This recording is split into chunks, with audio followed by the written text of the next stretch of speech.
नांदेड जिल्हा परिषदेसमोर शिक्षक सेनेच्या वतीने ढोल बजाव आंदोलन संपन्न। थकीत वेतन व विविध मागण्यांसाठी प्रशासनाच्या विरोधात ढोल बजाव आंदोलन करण्यात आले।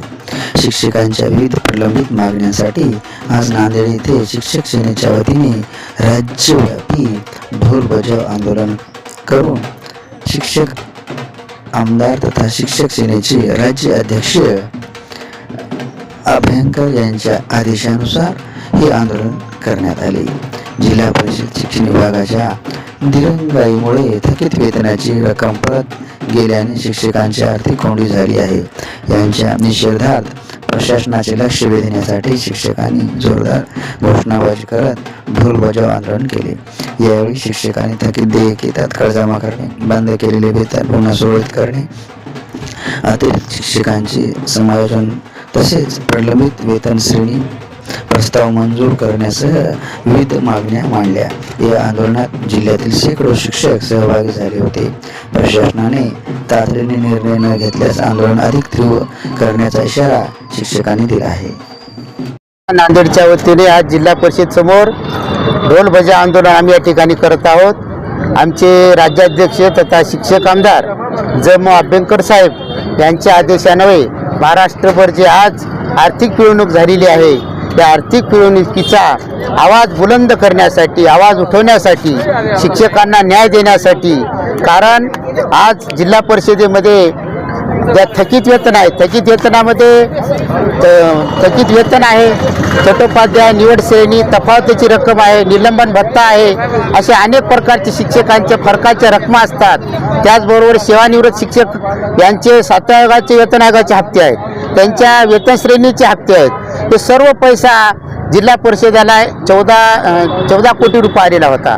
गेल्या वर्षी पण असंच केलं प्रशासनानं, जे 31 मार्च 2025 रोजी बजेट संपलं म्हणून त्यांनी बिलं रिजेक्ट केली।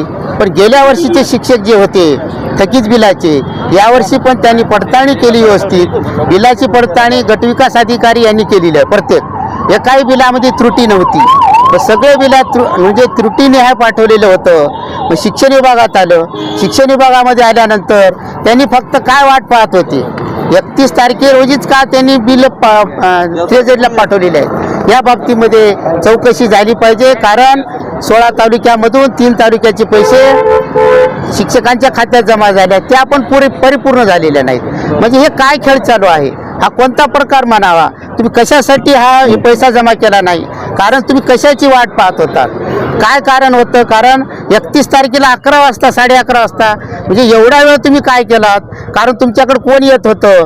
तर या बाबतीमध्ये यांची कॉल रेकॉर्डिंग, यांनी जे कुणाकुणाला फोन केले किंवा गुगल पे असेल, फोन पे असेल, त्यांचे मित्र असतील, पाहुणे असतील, त्यांच्यासोबतचे कोणी असतील, यांच्या ह्याची चौकशी झाली पाहिजे। आणि चौकशी करून शिक्षकांचे आर्थिक पिळवणूक करणारे जे कर्मचारी अधिकारी कोणी असतील यांना निलंबन तात्काळ केलं पाहिजे।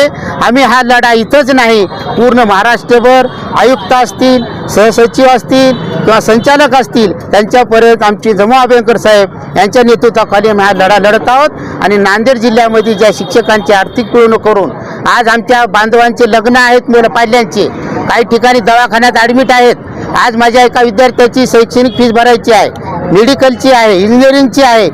ह्या पैशावर आम्ही नियोजन केलं होतं, पण तुम्ही 2-2 वर्ष।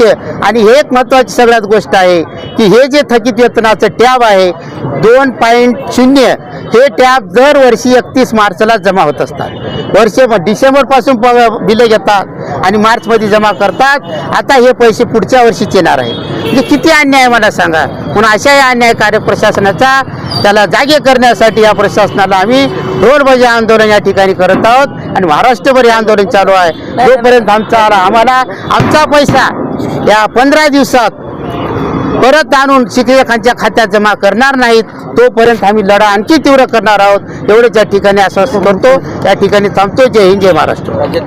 राज्याध्यक्ष शिक्षक आमदार जम अभ्यंकर साहेब यांच्या नेतृत्वाखाली संपूर्ण महाराष्ट्रभर राज्यव्यापी हे आंदोलन आहे।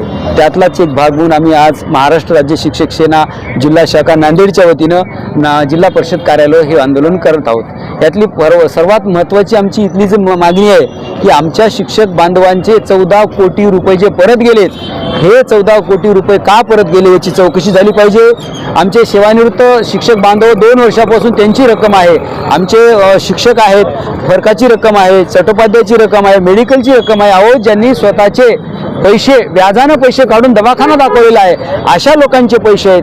पोट मारून पैशाचे व्याजानं पैसे दिलेत, अशा लोकांचे देऊन आपला दवाखानाही केला, अशा लोकांचे पैसे आहेत.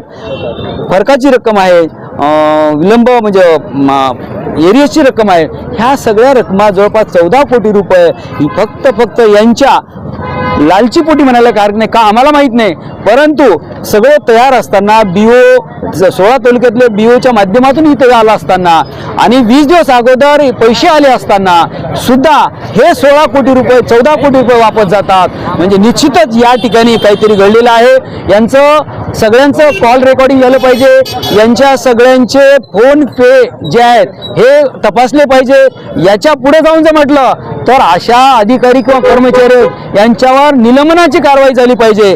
आणि का होऊ नये, कारण आम्ही हे आमच्या हक्काचे पैसे आहेत, न्यायाचे पैसे आहेत, कष्टाचे पैसे आहेत. आणि जर आमच्या शिक्षकांना अशा आमच्या स्वतःच्या पैशासाठी जर रस्त्यावर यायची वेळ येत असेल त्याच्या एवढं दुर्दैव कोणतंही नाही.